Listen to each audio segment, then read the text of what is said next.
Hello, everyone, and welcome to the Barrens Chat podcast. I'm Sod, and with me tonight is my co-host Guck. This is a podcast about World of Warcraft by two guys who play it. Guck, we survived the raid launch of Castle Nathria. Season 1 is upon us. The Race to World First starts tomorrow.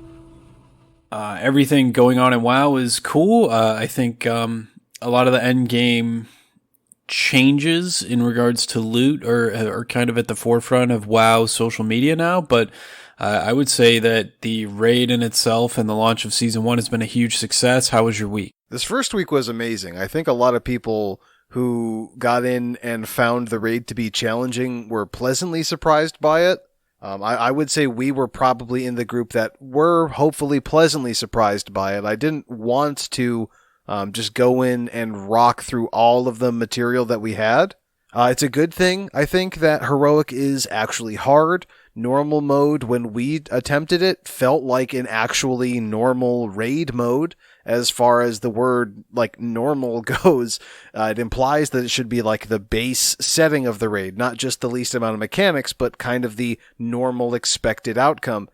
And when we did the raid on Tuesday before the nerfs came out, it did actually feel kind of challenging. I'm a little bit let down to see that almost immediately after we killed a lot of the bosses that got nerfed, to see those nerfs go out onto normal difficulty, but it was just normal difficulty that got nerfed. Heroic didn't get nerfed, and Heroic is tough. We finished this first week 3 out of 10 Heroic, 10 out of 10 normal. After the nerfs, we kind of walked over to Nathria's. Keys were great. I think the new kind of loot meta where your character progression is largely tied to your item level and your access to better items has been essentially strictly time gated by Blizzard, limiting the drops that we can get at end of dungeon to +10s. And for a lot of people that have been, challenging themselves and pushing up to it, you can get up to, 200 some odd item level off of good luck from the world boss, good luck out of Heroic, and just grinding enough +10s to get that juicy item level. I right now am, I think I'm pretty close to 197 last time I checked. I have to get on. I haven't been able to play this weekend. I've had some family in town, but for a first week to get up to, kind of close to the max eye level that we could get. Obviously there's a lot more room to grow that I would have been getting into this weekend and, before the launch of the Mythic raid, but overall, I am definitely satisfied. I'm feeling very satisfied with my first week into the true kind of end game of Shadowlands. What about you? Yeah, so I did a lot of content. I started out Tuesday. I had school, so I didn't really get to do anything until the end of the week. I was feeling crazy FOMO, feeling behind. And, I was really discouraged. And then over the weekend, I got myself, one of my friends, one of the guild members, he's a healer, and we just started grinding keys, a lot of keys, almost an uncomfortable amount of keys, so many keys that I think my wife, probably hates me. And there's a good chance that that's definitely true, but it was good. Raid went well. Obviously, we added a couple extra nights just to make sure everybody could get their great vault raid options, and I thought it was fine. I was a little surprised how easy normal Denathrius rolled over. I think that the true wall of that raid is probably going to be Sludgefist. At least for normal and heroic, maybe. I guess we'll have to wait and see. It was stressful doing the Huntsman, which was actually I thought a pretty difficult second boss. Not that it was difficult. I think that the mechanics kind of didn't roll over as well because nobody was as geared. So I thought that fight was definitely challenging, but I definitely think it's going to get way easier next week as we get more gear and the following week as well. It was nice to have so many people in our raid that were, okay with sacrificing their damage for the betterment of the raid progression and doing the mechanics and making the fight easier. That was encouraging. I really I've loved running all the Mythic Plus this week. I chested a plus 11 and I did 4 plus 10s. I didn't chest any other ones, but I did 4 plus 10. So I have at least 2 choices in my Great Vault that are north of 220. And I did a little bit of arena. I don't think I'm going to take the arena item out of my Great Vault, but I have 7 items that I get to pick from in my Great Vault, which is awesome. And I think that the way the expansion's rolling around is just like you said in the past, that, with the, significant decrease to item drops for a lot of players, I think that the key to everyone's progression is going to be that Great Vault. And I think that's where you're going to see like your most guaranteed piece of gear. Sure, you could get lucky in raid here and there, but I think that Great Vault's going to be like vital to guilds and people's progression on their characters. And I've had a great time doing it. And it's crazy too, Guck, because I have 3 level 60s and I have not touched my alts at all. I just feel like, not that I have a lot to do on my main, but there's a lot to do that I want to do. It's not like chores. It's like, I want to get this done. And I really think that's the best part about this expansion so far. Yeah, very minimal in the way of things feeling like a chore. I will say this week, I think it was the first week that I really felt like for last week's episode, we put it up and then I kind of immediately regretted my input. I felt this week that Torghast was a little bit of a chore. When you have to grind through these new layers and you're doing it purely to get new layers open, that does feel a bit like a chore. The fact that it does lock behind that player power feels, pretty heavily BFA chore system.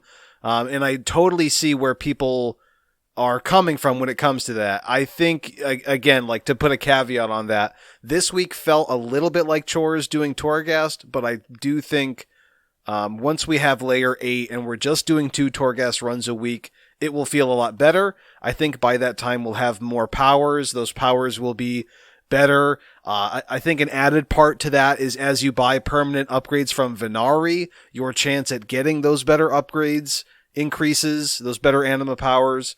So I think in the future, Torghast will feel less like a chore, but honestly, out of everything in the game, that is the only thing that does feel like a chore, because the rest of the content is so optional. Your Venari rep is going to take forever anyways. Your emissaries, they don't really mean that much. If you get a purple emissary, one of the epic ones, for sure, do it, but the reward's going to be a chance at a conduit. It's not even for sure a conduit. It's just a chance at it. And the best part about that is you can complete your callings, these new emissaries, by just running dungeons, which is stuff that you would be doing anyways. You don't even have to go out and do the world quests anymore. So, for Torghast to be the only significant chore, and for it to effectively be something that's going to be cut in half after next week. This week, when Mythic Raid drops, we're going to get the last 3 layers of Torghast. Well, no, the last 2 layers of Torghast, because we've had 6, so we're going to get 7 and 8. And that's going to be it. After this next week, you'll have to run 3 Torghasts, and then every week after, you will only have to run 2. So it gets better and better after this week. This was the last week of 4 Torghast runs. So yeah, I feel like Shadowlands is in a pretty good place. Your gear is what determines your progression. Your progression determines your gear to some extent, outside of your guild bringing you into a raid or, getting carried up into some Raider IO bracket and getting into groups through that way. You're much more closely linked to your gear. And it's good. I do think right now we're kind of going to get into a problem where raids aren't dropping hardly enough gear, and it may feel more important to just run Mythic Plus, but the big caveat with that is going to be the eye level barrier, which only exists this week. So I'm curious to see what will happen in future weeks as end of dungeon loot starts to overtake raid loot. So we'll just have to wait and see. Yeah, but I mean, even still, with all the Mythic Plus I ran this week, I think I got 3 or 4 items. So I'm sitting at 193 equipped, which is, I would say, somewhat low. I mean, I ran a pretty significant amount of content. I cleared all of normal. I cleared 3 bosses in heroic. But I think I kind of like it in the sense, like, it's definitely demoralizing if you're not getting lucky. And I do think that there's certainly room in there for bad luck protection system, like maybe, like the old badge system, like badge of justice or badge of valor or valor points or whatever it is. Put a cap on them every week so people can't just grind excessively and get far ahead. But I think, this item level, and we'll get to it, like with the reduction in item drops, I think this is really going to change how the World First races run, and I think that it's going to extend how long this tier goes. And I think that it's going to actually throttle a lot of guilds. I would say it's probably throttled us a little bit, right? I mean, we have quite a few people that have grinded a lot of keys, and we have a couple of Keystone Conquerors already that have timed all the 10s in time and things like that. And I think it's just incredibly, unique that, like, the other Warlock in the guild who's timed all the 10s in time is a very similar item level to me. We're only separated by like 3 item levels. So, I think that is unique, and I'm interested to see how that progresses throughout the season. Obviously, if you're clearing a 15 every week and you're getting that in your Great Vault, it's going to obviously give you a significant advantage over somebody who isn't. And if you're clearing 10 out of 10 Mythic Castle Nathria every week, it's also going to show in your Great Vault, right? You're going to have a choice of another piece of raid loot that you weren't otherwise expecting. So I'm enjoying it. I kind of like that it's like slowed down a little bit, even though I committed so much time to WoW this weekend. I don't feel like I'm missing out when I take a day off like I did today. Yeah, I think it's a good thing. You did mention about getting a lot of that FOMO, that fear of missing out with early gearing. And yeah, like just to look at the item level and see the cap this week where, basically it's around 200, right? Most people, depending on how much they're doing and what they're doing, 200-ish is about the max, right? You can get fully decked out in 203s. You might have a 207 piece. You could have some 213s or whatever it is from raid. But for the most part, like 200 item level is a very average max, I would say. And then you look at some of the super hardcore guilds, and sure, yeah, they're above 200. But 200 is a pretty standard maximum eye level right now. I played for half of this week. I stopped playing over the weekend, where arguably most of WoW game time takes place over that Saturday, Sunday, over the weekend. And I'm still 197 eye level.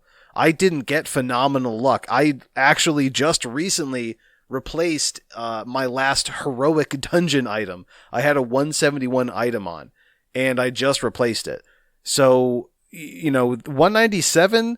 where the normal cap is like, 200, 203, depending on how lucky you got in raid, I feel pretty good about that. There isn't a lot of, there's not a lot to make me feel like I'm missing out on stuff. All I know is, enjoy my time with my family, enjoy my time with my friends, enjoy the holidays. The gear's going to be there. Like, I'm going to come back and play for, I don't know, like an evening, 3 evenings out of a week where I would normally play every day, no matter what. And I'm going to be, more than caught up.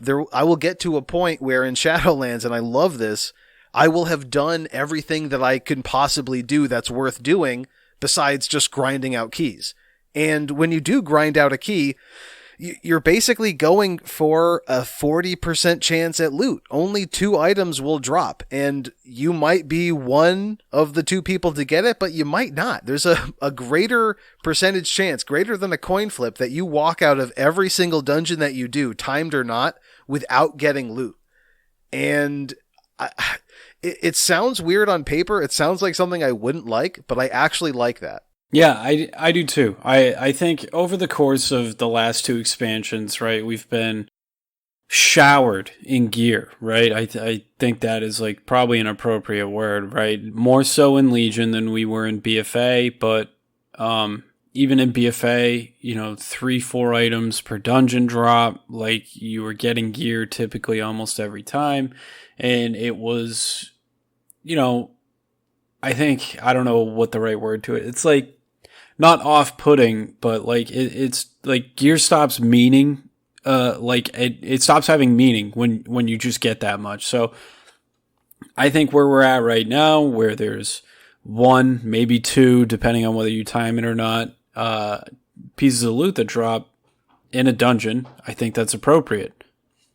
And I think that the fact that they're going down to 3 drops per 20 people in a raid is appropriate. Now, we can get into the personal loot argument later. We'll certainly talk about that with the Race to World first. I do think that is definitely something that should be brought up with the way the loot works now and how meaningful it is.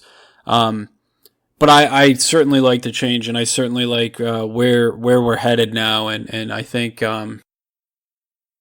it's overall great. Like this tier for not only the Race to World First and those Hall of Fame guilds, but this tier for the average player is going to keep going on. It's going to keep having meaning. Like you could see an upgrade 10 weeks from now because of the way it works. So I think that is excellent. I think that's incredibly unique, and you have a very good chance at getting an upgrade for 10 or 12 weeks in a row in your Mythic Cache because of the Great Vault. And I'm pumped for that. I couldn't be more excited. So I think that's probably an appropriate time to bring it into the Race to World First, Gok. Yeah, for sure.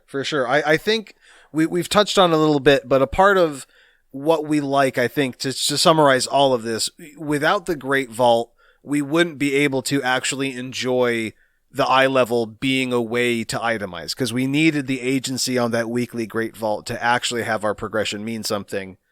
But yeah, dude, we have a lot of stuff to talk about with the Race to World First. Obviously, for those of you who follow it, we had what some might call an upset in the end of BFA, with Complexity Limit kind of rising to the top on the global scale of rating, being the first guild to kill Mythic N'Zoth. I think that was incredible to see.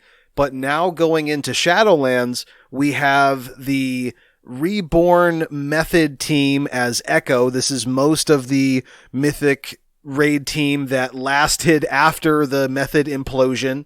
They are together playing as Echo, a relatively unknown organization, and then Complexity Limit going in to now hold their newly ascended king seat. Yeah, and I think this race is like actually really important for Echo because, and Preach brought this up in his video, so I'm kind of stealing it from him, but I'm giving credit, so it's okay. So if you haven't checked out the video, go watch Preach. Echo, as a new organization, like they're really, obviously we know all the players in Echo. A lot of them are former Method raiders. I'm sure they took in other people. This race is huge for them to really make their stamp on the race as an esports organization and specifically a WoW guild. I think this is huge for them. And from what everybody's saying is this could be a 2-horse race. I think it's also important to mention that on top of Limit, North America has 3 guilds that are going to be day rating for the entire week, with Imperative and Big Dumb Guild. So I think that's really good. If you're from North America or if you're from Europe and in the West in general, having more eyes on this, having more people involved, more organizations involved, I think that's very good for WoW as the Race to World First, as an esport that is not sponsored by Blizzard, and just overall as like a community event and how it goes. I think this is probably, I think we said this last time with the Race to Ny'alotha, this is one of my favorite events to keep track of in World of Warcraft. Yeah, I'm excited for it. I think it's going to be great to watch. To echo again on what Preach talked about, there are 2 competing strategies that we're going to see going into this. And obviously there is probably going to be a lot more from the teams that people, we tend to see something from Pieces, from Exorcist, from Big Dumb Golden Guild, whatever guild that isn't in the top 2, it's possible and probable that some of those guilds could be the first to take down a lower in the tier boss. We saw that in Uldir, we saw that in Ny'alotha.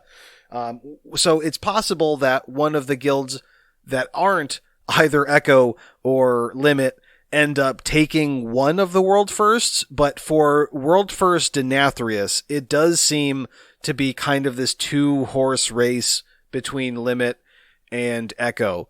And the two teams are really they're utilizing two very different strategies. Echo has one person playing a lot of the same class. So one person could have 8 different warlocks or 8 different hunters, for example.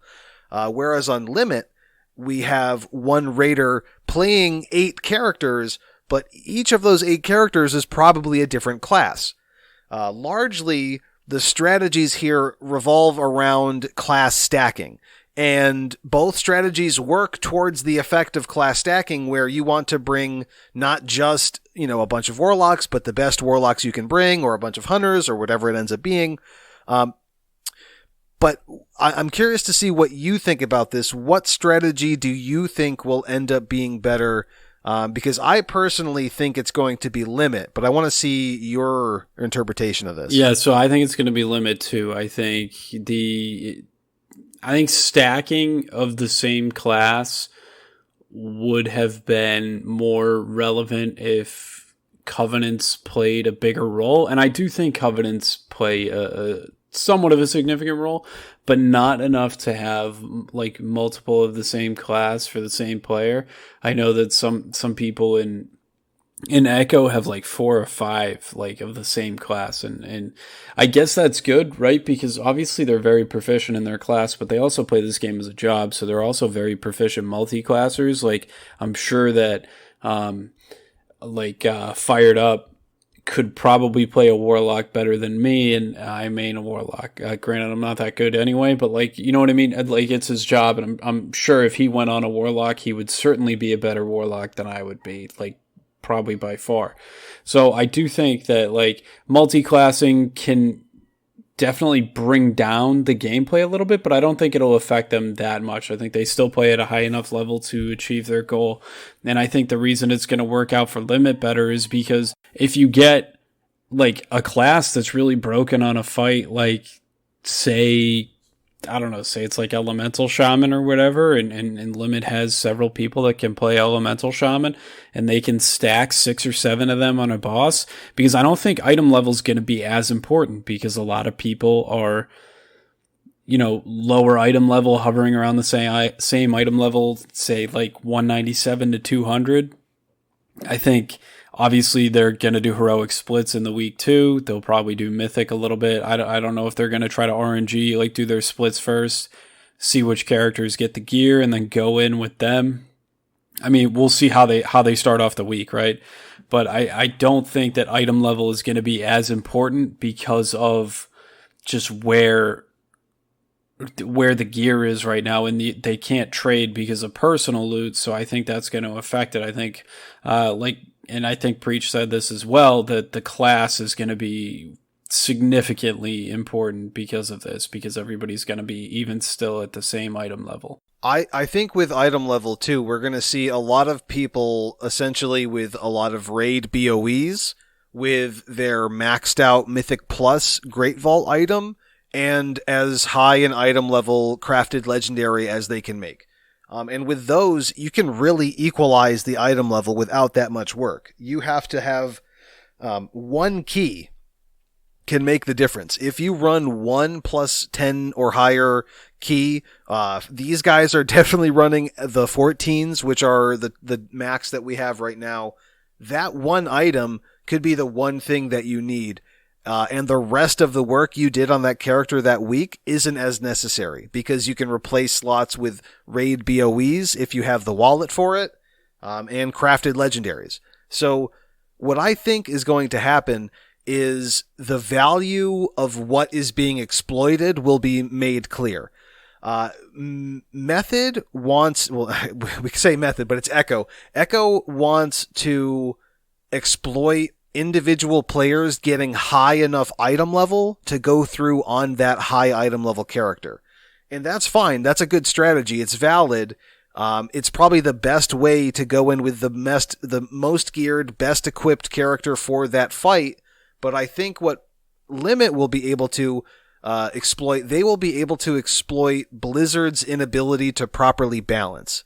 And what we see early in expansions, especially early in tiers at the start of the expansion, is these really broad, sweeping nerfs that come out because things are still on launch slightly overtuned or slightly undertuned or whatever it is. Either way, we know that Blizzard isn't the greatest at tuning. And in a split instant, if for some reason Enhancement Shaman, there's some weird interaction with Wind Fury or something, they discover something about a certain class that is exploitable in a specific fight, Limit will be more easily able to just say, okay, 4 of our non-shaman classes switch to your enhancement shamans, we're going to cheese this exploit.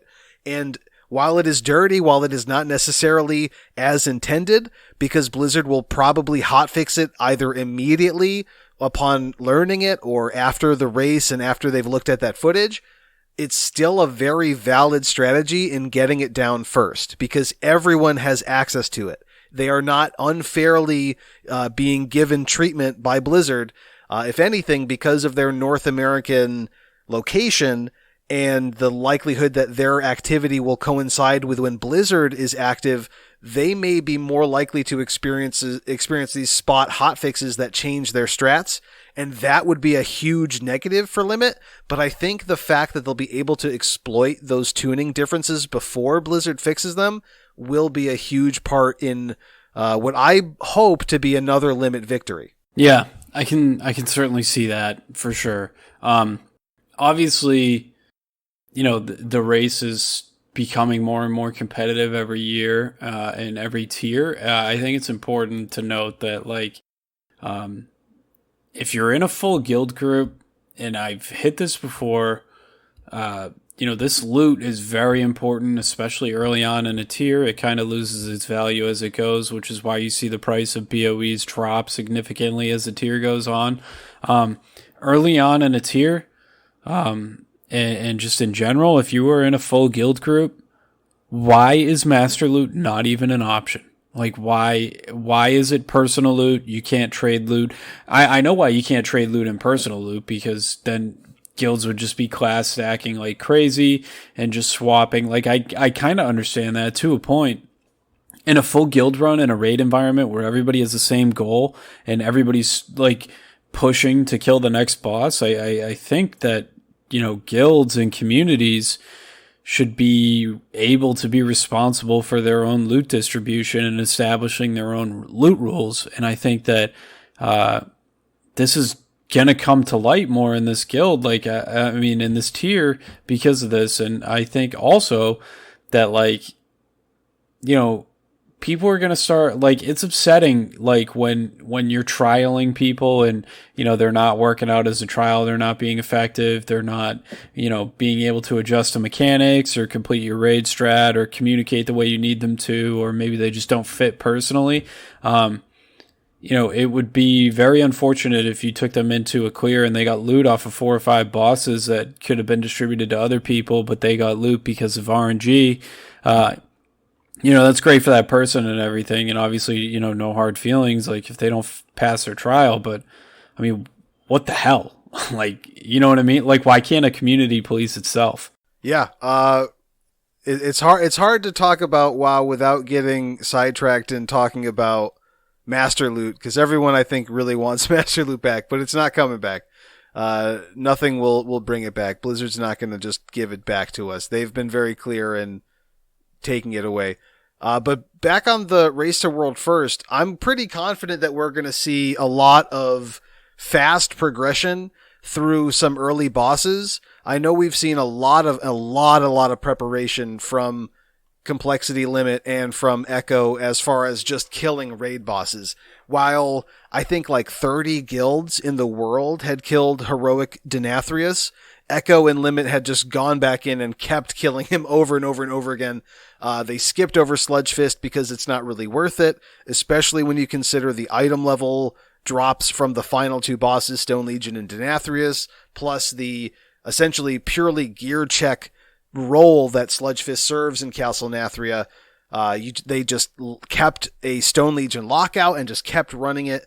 It was really smart. They're really prepared for it. And what I want to see is how that preparation translates into what sort of compositions they have at the start of the progression for a boss, how they change it, and what the kill strat will end up being. Because I'm just like so excited to see what they do to push it. Because like we said at the top of the episode, for most guilds, the average item level is not north of 200. So these guys are going to be doing Mythic on very low gear without a lot of the extra bells and whistles that we really need to get through these Mythic bosses. So I'm expecting to see crazy class stacking. The things that I expect right now, I'm not sure how they're going to handle it, but I do think there are going to be specific checkpoints that are worth watching. I think Sun King Salvation is going to be huge because we're going to see what the healer meta really is for that. We know Blizzard has done some tuning with how the Soul Pedestal interacts with KT's health.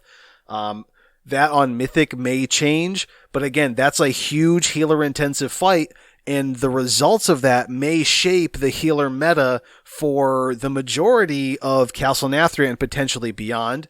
I really want to see how Sludge Fist Mythic goes because it's a gear check boss without any gear. So there's going to be a ton of DPS stacking, and those two fights I think are going to be some of the craziest progression fights to see. I'm honestly wondering if Sludge Fist is going to be mathematically possible in the first week.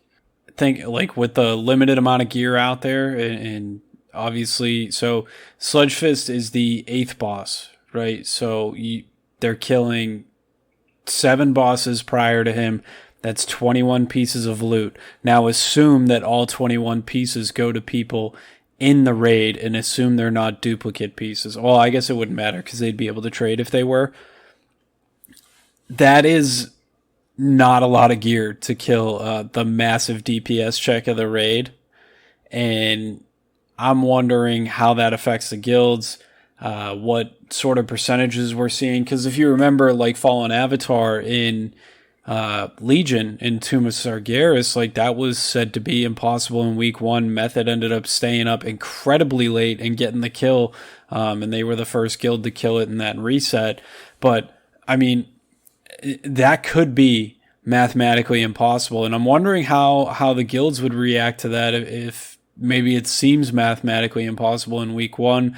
I know a lot of people were calling for Fallen Avatar nerfs and saying that they balanced it wrong, but I think that could be, incredibly vital to how this race is going to go. Yeah, I mean, remembering back, so the Fallen Avatar nerfs came after Method had already downed it with something like 9 rogues. And I think we're going to see something similar where most guilds will probably be like, it is impossible without, and then we'll have to see what that without is. I think we'll probably see some form of really crazy exploitative damage meta that will be set up, whether it's like balanced druid interactions, enhancement shaman interactions, something crazy that no one is expecting. But when you stack, 10 of those DPSs in a single fight, it just barely puts you over the edge on top of perfect execution. And that's what I really want to see, is because without the gear and with the exploits, it will still come down to pulling off that fight with absolutely perfect execution.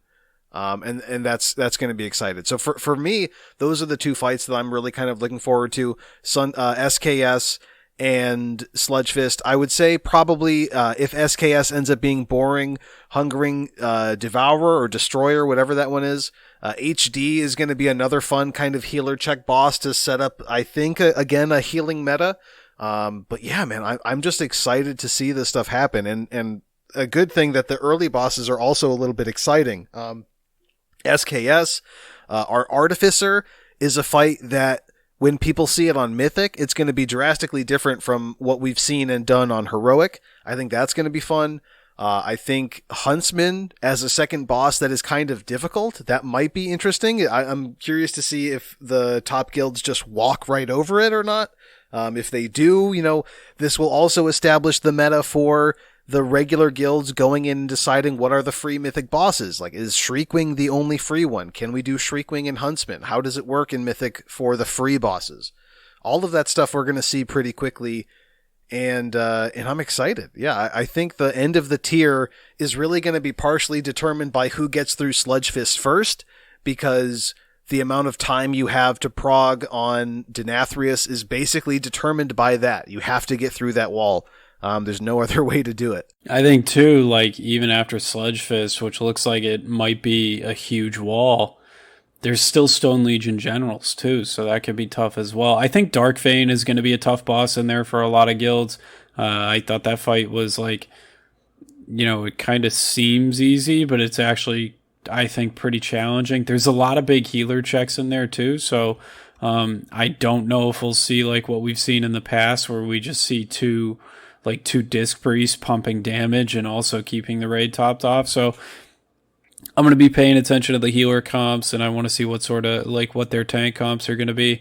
But I'm excited. I think that Limit, just based off of, I think their raid team is probably a little larger, and I think their preparation has been, very, very good. And I know that Trell, the arena player, carried their entire raid team to 2100 for their weekly Great Vault reward for PvP, just to give them 3 more options. So I'm sure he didn't have to carry everybody, and I'm sure a lot of those players can carry their weight, but I do think that's pretty cool that he's that good that he can just help them get over that edge there at 2100, I think is where it caps. So that's pretty cool. I'm looking forward to the race, and unfortunately at work, I'm going to be in the basement a lot this week, so I won't have service, but I will definitely be tuning in a lot while I'm home, and school's out. So bring on the race. I'm ready for it. Yeah, a lot of interesting stuff to look forward to. Limit, there's more raiders, fewer characters, but those characters that are level 60 are different and varied. We have Echo, where they have fewer raiders and more characters, and those characters aren't as varied, so we have a lot of just very focused stacking, different strategies, very similar mindsets, very similar levels of preparation. It is going to be a phenomenal world first race, and that is kind of it for the episode. Anything else you want to add before we close it? No, we'll hit you guys next week. Thanks again for listening. As always, you can find us on Twitter at BarrensChatPod. Find all of our other contact info on the website, barrenschat.podbean.com, and we will see you in the next one.